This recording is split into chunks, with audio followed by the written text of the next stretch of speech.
మనకు గుర్తొచ్చేది ప్రశాంతత, మంచు కొండలు. కానీ అదే హిమాలయాల్లో వందల ఏళ్లుగా వందలాది అస్థిపంజరాలను తనలో దాచుకున్న ఒక భయంకరమైన సరస్సు ఉందని మీకు తెలుసా?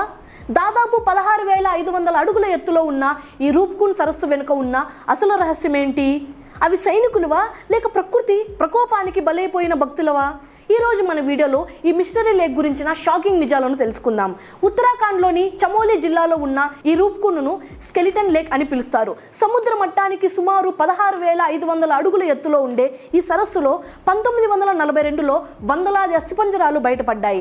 మొదట ఇవి యుద్ధంలో చనిపోయిన సైనికులువని అనుకున్నారు. కానీ అసలు ట్విస్ట్ ఏంటంటే ఇవి 9వ శతాబ్దానికి చెందినవని తేలింది.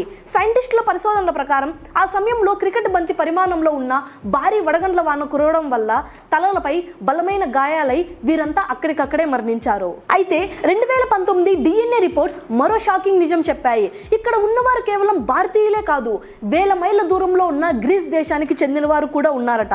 1000 ఏళ్ల కాల వ్యత్యాసంతో వేర్వేరు సమూహాల ప్రజలు ఇక్కడ ఎలా చనిపోయారనేది ఇప్పటికీ సైన్స్ కు అందని ఒక రహస్యంగానే మిగిలిపోయింది.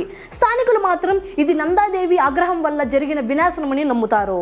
ఏది ఏమైనా రూప్కుండ్ సరస్సు ఇప్పటికీ హిమాలయాల అతిపెద్ద మిస్టరీలలో ఒకటి. మరి మీరేమనుకుంటున్నారు? ఇది ప్రకృతి వైపరీత్యమా లేక ఏదైనా రహస్య శక్తుల పనినా? కింద కామెంట్ చేయండి. ఇలాంటి మరిన్ని మైండ్ బ్లోయింగ్ విషయాల కోసం ఇప్పుడే ఫాలో అవ్వండి రన్ టీవీ తెలుగును. This is your Shalini Priya. See you in the next video.